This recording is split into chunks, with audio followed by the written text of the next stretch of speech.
టైంలో కొంతమంది జనసేన నాయకులు కూడా ఇక్కడికి వచ్చారు. వాళ్ళు పొద్దున్న నుంచి పలు దఫాలుగా వచ్చి వాళ్ళు ప్రొటెస్ట్ చేస్తున్నారు. వాళ్ళతో మాట్లాడదాం. సార్ చెప్పండి, ఇంటర్మీడియట్ బోర్డు చేసిన తప్పుల వల్ల విద్యార్థులు చనిపోతారు. ఇంతకుముందు కూడా ఒక 10 minutes బ్యాక్ కూడా ఒక విద్యార్థి యాదాద్రిలో చనిపోయింది.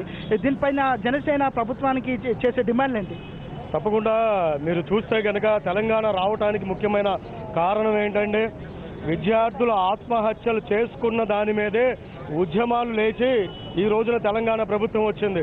మనకి కేసీఆర్ గారు ఎన్నోసార్లు చెప్పారు, విద్యార్థులు అయితే ఆత్మహత్యలు చేసుకుంటా ఉన్నారు. తెలంగాణ ప్రభుత్వం వస్తే మాత్రం ఒక్క విద్యార్థి కూడా, తెలంగాణ రాష్ట్రం వచ్చినాక ఒక్క విద్యార్థి కూడా చచ్చిపోవడానికి వీలు లేదని చెప్పి ఆ రోజున కేసీఆర్ గారు చెప్పారు. మరి ఈ రోజున ఇంతమంది విద్యార్థులు చనిపోతూ ఉంటే కేసీఆర్ గారు కావచ్చు, కేటీఆర్ గారు కానీ ఏం చేస్తున్నారు? బంగారు తెలంగాణ అన్నారు. ఈ రోజున ఒక్క విద్యార్థి కూడా, మా తెలంగాణ రాష్ట్రం వచ్చినాక, తెలంగాణ టీఆర్ఎస్ ప్రభుత్వం వచ్చినాక ఒక్క విద్యార్థి కూడా చనిపోవడానికి వీలు లేదన్నారు కేసీఆర్ గారు.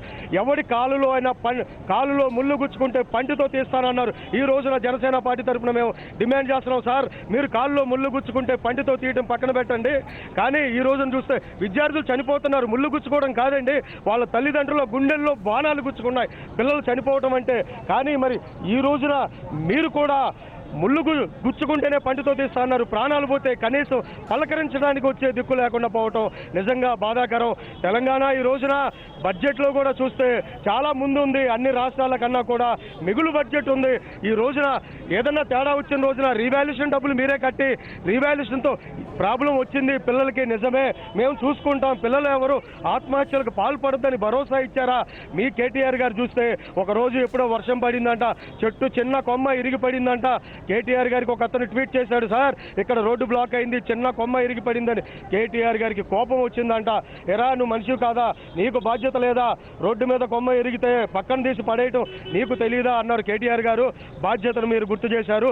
ఈ రోజున ఇంతమంది విద్యార్థులు ఆత్మహత్యలు చేసుకుంటున్నారు, ఇంతమంది పిల్లలకే అన్యాయం జరుగుతూ ఉంది. మీ బాధ్యత ఏమైందని అడుగుతా ఉన్నా. ప్రశ్నిస్తే కోపం రాకూడదు సార్, ప్రశ్నిస్తే పౌరుషం రావాలా? ఎందుకు తప్పు జరిగింది, ఎక్కడ తప్పు జరిగిందని దాని మీద పౌరుషం రావాలి. కానీ ఈ రోజున ఇంతమంది అమాయకులు చనిపోతూ ఉంటే మీరు ఏం చేస్తున్నారు? ఒక్కడంటే ఒక్క నాయకుడైనా రండి.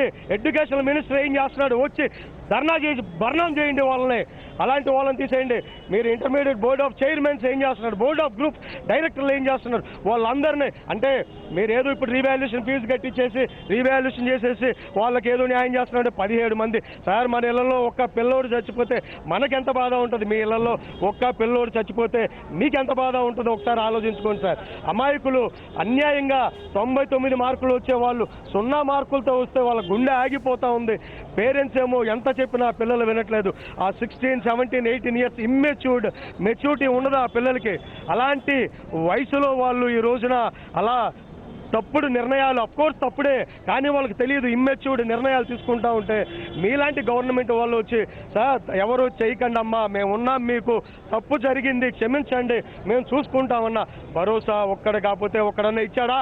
జనసేన పార్టీ తరఫున మా వాళ్ళు వచ్చి ధర్నా చేస్తూ ఉంటే మా వాళ్ళని అరెస్ట్ చేస్తున్నారు. సార్ తెలంగాణ ఎలా వచ్చింది? తెలంగాణ రాష్ట్రం రావడానికే కారణం ధర్నాలు, విద్యార్థుల ఆత్మహత్యలు. ధర్నాల మీద తెలంగాణ రాష్ట్రం వచ్చింది. ఆ రోజు మీరు చెప్పారు, ఎప్పుడైతే ధర్నాలు చేసే వాళ్ళని మీరు అరెస్టులు చేస్తారో అది అన్యాయం అని చెప్పారు. ఈ రోజున ఇలా పిల్లలకి జరగడం మాత్రం జనసేన పార్టీ తరఫున మేము తీవ్రంగా ఖండిస్తా ఉన్నాం. For more updates please subscribe 99 TV Telugu.